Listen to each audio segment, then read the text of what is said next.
One of the things that I always keep as a core principle, like I call it kind of a shark mentality, and not a shark mentality in the sense that, aggressive, as folks think sharks are out biting everybody's legs off all the time. It's more the fact that sharks, in order to live, have to keep moving. And so if you just keep moving, things will clear up, things will come into focus, and it'll work its way out. I'm Dr. Carlos Bagley, originally from Florida, went to undergraduate at Duke University, where I was also an intercollegiate athlete. I currently have the privilege of being the chair of neurosurgery and of neurosciences here at St. Luke's. Played football at Duke for 4 years, and then stayed there for medical school. At Duke, I got interested in neurosciences, got interested in neurosurgery, launched my career from there.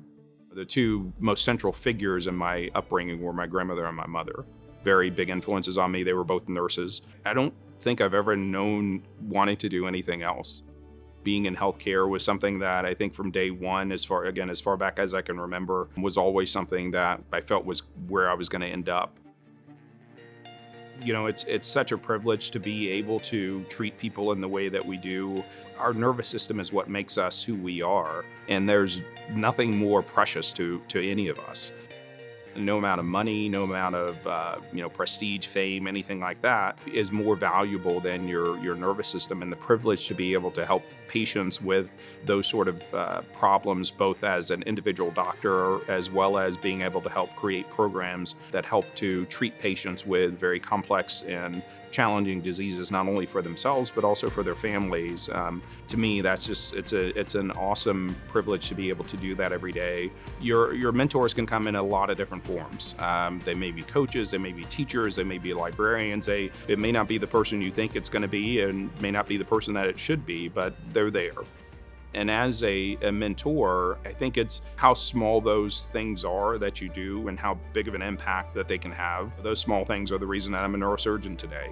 My role is not to make clones of me. I want to train the person that makes me obsolete, because that's where you hand the baton off to someone else that's going to run the race as hard as you did to get to the next end zone or goal line, whatever that may be. That helps to continue to push the field forward. And I think it comes in every walk of life, every race, every gender. We're all in some ways either overtly or covertly told what we're supposed to be. And I think what we can't do is let other people define us. Sometimes you do stick out like a sore thumb, but doesn't mean you can't shine. Not falling into the trap of stereotypes and what you're supposed to be, how you're supposed to think, how you're supposed to approach things. That's critically important. Being yourself, being true to yourself. I think one of the things that I learned on the football field that still carries me to this day is perseverance. And the outcome isn't always what you want, but you can use that as an opportunity to get better or get worse, whichever you choose. And you make a conscious choice to get better from each and every experience, whether it's good or bad. Growth is uncomfortable, and growth feels unnatural, but when you do it, those lessons will apply well as you launch a career in healthcare.